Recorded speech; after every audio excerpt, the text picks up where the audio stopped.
വീടിന് സമീപത്ത് മദ്യപിച്ച് ബഹളമുണ്ടാക്കിയത് ചോദ്യം ചെയ്ത സംഭവത്തിൽ വീട്ടുകാർക്ക് മർദ്ദനം. പത്തനംതിട്ട കലഞ്ഞൂർ പൂമരുതിക്കുഴിയിലാണ് സംഭവം. വിഷയത്തിൽ പോലീസ് അന്വേഷണം ഊർജിതമാക്കി.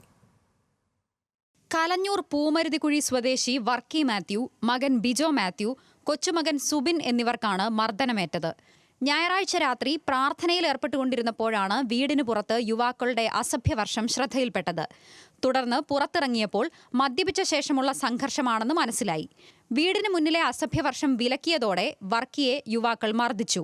എനിക്ക് പരിചയമുള്ള കുഞ്ഞുങ്ങളാണ്. ഞാൻ പറഞ്ഞു, കുഞ്ഞുങ്ങളെ, ഇവിടെ സ്ത്രീകളും കുട്ടികളും ഒക്കെ ഉള്ളതല്ലയോ, ഇവിടെ നിന്ന് തെറി പിടിക്കരുത്, നിങ്ങൾ കുടിച്ചേച്ച് അങ്ങ് പൊക്കോ, ഇവിടെ ഒരു പ്രശ്നവുമില്ല, നീ ആരാടാ ചോദിക്കാനെന്ന് ചോദിച്ച് ഉടനെ അങ്ങോട്ടും ഇങ്ങോട്ടും ഉന്തുകയും തള്ളുകയും ഒക്കെ ചെയ്തു. പിന്നെ പരസ്പരം അങ്ങോട്ട് തല്ലുകയും കുടിക്കുകയൊക്കെ ചെയ്തു.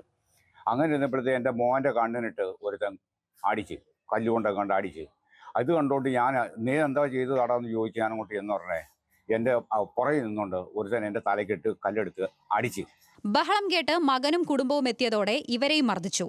ബിജുവിനെയും വർക്കിയെയും കല്ലുകൊണ്ടാണ് മർദ്ദിച്ചത്.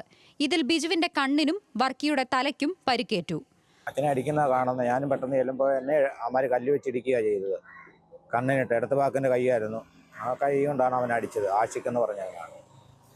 അങ്ങനെ ഭാര്യയും കുട്ടികളെയും എല്ലാം അടിക്കുകയും ചെയ്തു. എൻ്റെ കുഞ്ഞിനെ ആ പിള്ളേരെല്ലാം കൂടെ കൂടി അടിച്ചു.